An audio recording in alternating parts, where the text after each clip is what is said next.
In Angren's swamps, one can easily lose one's way. Thick fog fills the air, paths end without warning, dense thickets obscure the distance. The sole way to determine one's position is to climb a tree and peer out over the canopy. This duty fell to Meave's scouts, while the force halted below. During one such delay, Meave caught the words she'd longed to hear. Majesty! Tuzla Castle! Its tower! I see it! To her soldiers' astonishment, Meave cast off her gauntlets and started up the nearest trunk. She longed to see the castle for herself, but then she would know sweet vengeance was at hand. The climb proved tricky, as the trunk was slippery and the branches, run through with rot, were frail. Yet Meave showed herself to be skillful and spry. As a child, she had loved to scale trees, much to her governess' dismay.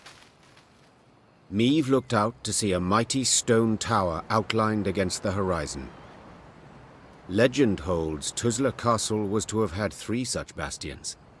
Yet King Ragbard, the fort's benefactor, had forsaken the effort when yet another stone transport simply sank into Angren's boggy roads. It was a moment of respite for Meave, a moment of quiet joy. She breathed and tasted air free of the bog stench. She took in silence undisturbed by the hum of mosquito swarms. And she relished her prospects. The coming battle against Caldwell.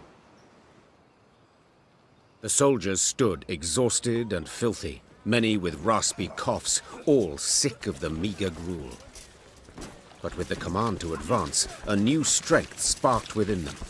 Their step was lively, a fire burned in their eyes, each hoping to spill Caldwell's entrails, then dash them upon the fort walls. Yet as they drew near the stronghold, perched atop a stone isle, their verve dwindled, enthusiasm waned. They had taken fortresses with thicker walls, taller towers, and manned by more men. Yet they'd never seen nor laid siege to a fort standing on land so ill-suited. To rush the bulwarks through waist-deep mud, was this even possible?